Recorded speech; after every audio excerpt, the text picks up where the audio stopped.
sashimi. Konting wasabi. Itadakimasu! 40.99. Best price na raw dito sa Korumon. Grabe, ang laki. Okay, so ito na yung in-order ko.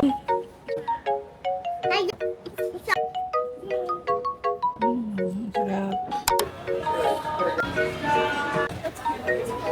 My favorite. 500. Mga flowers. So this one.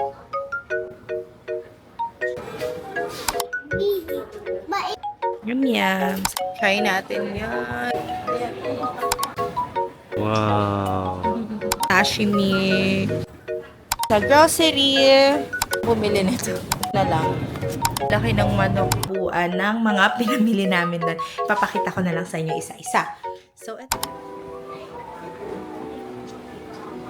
Onigiri. Sa onigiri. Tayo sa tuna mayo. Mamaya na natin try. Try muna natin. Huwag muna tayong ma-overwhelm sa mga nangyayari sa paligid natin.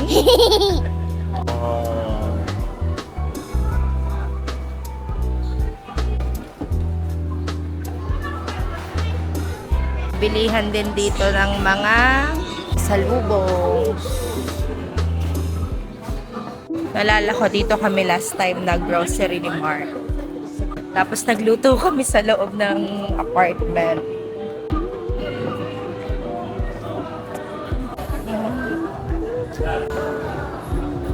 And sabi ni Mark, first order of business niya daw talaga dito sa Koromon is sashimi. Yummy! Dito rin kami kumain last time. Cuts of sashimi. Tuna. Yan ang gusto mo?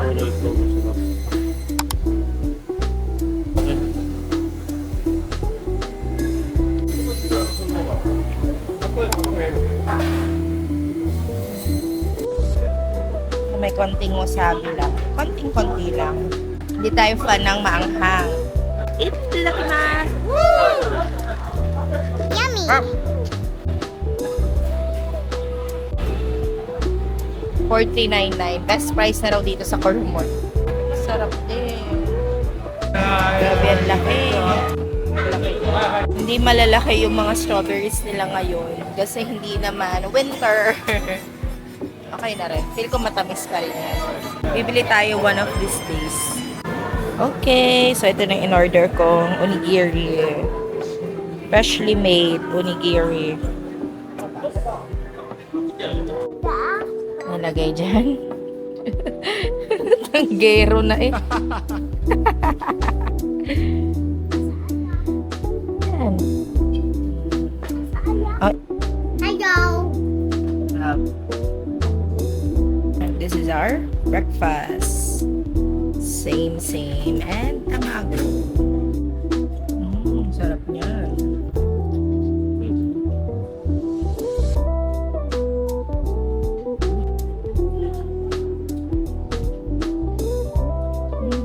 Yummy!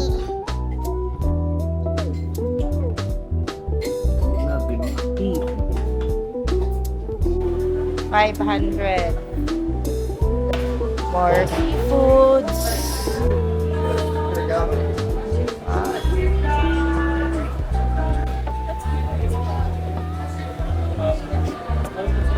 Okay. Wow. My favorite.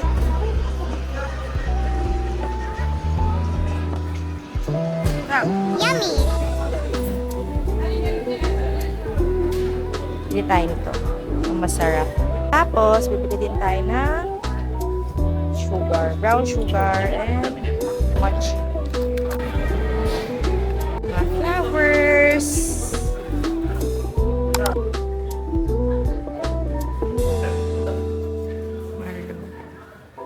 So, this one. Yes. They won a semi-grand fixed price. No? Thank you. Change.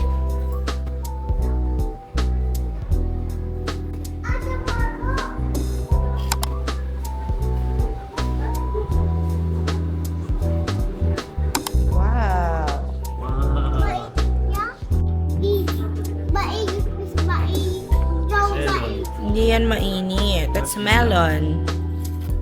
Yum yum. Try natin yan. Parang this is seafood cracker. Tap!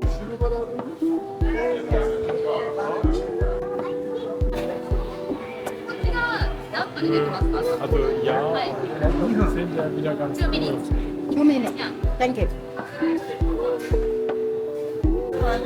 Ganito. Seafood cracker. So, kinuha ko lang is one flavor. Pero you can have all of them for 1,500 yen. So, you will choose octopus or shrimp or squid.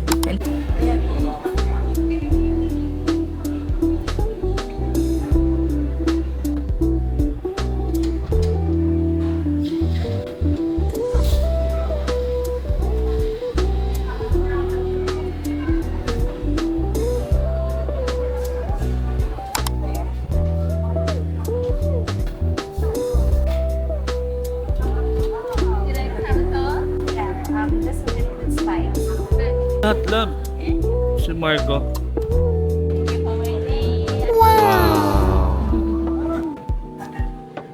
Wait lang.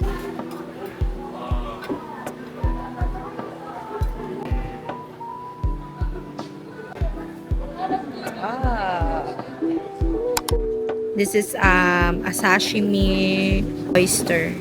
Wow. Laki no, grabe. Let's try. Lemon juice. Oops.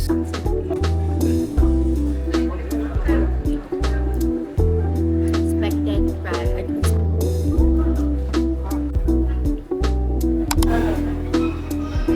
Balik na tayo dito sa grocery. So, kukuha lang tayo ng ating basket. Kukunin natin. Let's go! Grabe, parang gusto kong bumili nito. Parang sarap ng melon. Kita ko sa inyo yung parang small okra. Ito yung edamame. Of course. One of our favorites. Wow! Fresh na fresh yung ano nila. Eggplant. Ay, ouchie. 1806. Kaya mo tulutuin? Mga fish. Wow, tanigi. Alam ko lang. Pasayan. So long fish. Mga mahabang espadang isda ba to? Sarap. Okay, want test. Bibilin ba natin to? Ah, ayun, may nakita ako mas masarap. Octopus. Laga mo lang to sa Sprite Lab, no? Ito lang, oh. Or yung mas maliit. This one. Tingin tayo, mga maliliit lang. Parang mas maganda to. But it's fun. Okay, hanap tayo ng pwede nating maluto. Grabe ang kapal niya na, but it's only 2,930 yen. Parang 1 inch yung kapal niya. So, try naman na. Yung maliit lang kasi sabi ni Mark, konti lang daw. Na lang. 788. Ang laki ng manok. Ilang kilo kaya yan? Meron din silang cooked beef. May mga siomay din. So, yan nga. Hindi ko na natapos yung pag-video kanina ng pag-grocery namin. Kasi medyo nagmamadali na nga kami kasi naulan. Pero ito na yung kabuuan ng mga pinamili namin doon. Ipapakita ko na lang sa inyo isa-isa. So, bumili si Mark ng yellow corn. Tapos, meron ding banana, saging. Bumili din ako nitong green tea na drink. Tapos si Mark, syempre, isang Sapporo. Tapos, since magluluto nga kami dito sa aming Airbnb, bumili din kami ng oil. Since wala silang provided na oil dito sa unit. Tapos, bumili din ako ng Coke. 3 yan. Actually, 2 pala yung Sapporo ni Mark. Tapos, rice para i-microwave na lang namin. Luto na, so i-microwave mo na lang pag gusto mong mainit. Tapos, syempre, bumili nga rin kami ditong octopus. Bumili din si Mark nitong kain niya. Dinner niya na raw yan mamaya. Tapos, ito naman kay Marco. Mamaya. Bumili ako nito. Ito yung beef na inano ko kanina. So, parang stir fry ko lang yan siya, then I'll put it on top of the rice. Bumili din ako nitong favorite ko, toge yan. Bumili din ako ng coffee para dito. Bumili din naman ako ng ponzu kung tawagin, but with lemon. Tapos ito, ponzu. Alam ko ponzu ito ang tawag nila dito. Tapos bumili lang kami ng mga ready to eat na mga noodles. Iba't iba yan, mga Pikachu. Okay. Tapos bumili ako ng Pringles para kay Marco. Tapos ito, uuwi ko to sa Pilipinas kasi masarap to. Parang siyang condensed milk na pwede mo siyang ilagay sa strawberry, sa mga fruits, para dagdag sweetness lang. Tapos, syempre, maglalagay din tayo ng salt para dito sa beef. Bumili rin pala si Mark ng magic salt na garlic flavor. Tapos, syempre, hindi rin mawawala ang egg na lulutuin natin for Marco. Tapos, itong side dish. Tapos, itong spam. So, yun lang naman ang overall na pinabili namin. Umabot pala yan ng 10,000 yen. So, in peso, mga nasa, ano lang yan, 4,000 pesos. Okay, so yun lang. Thanks!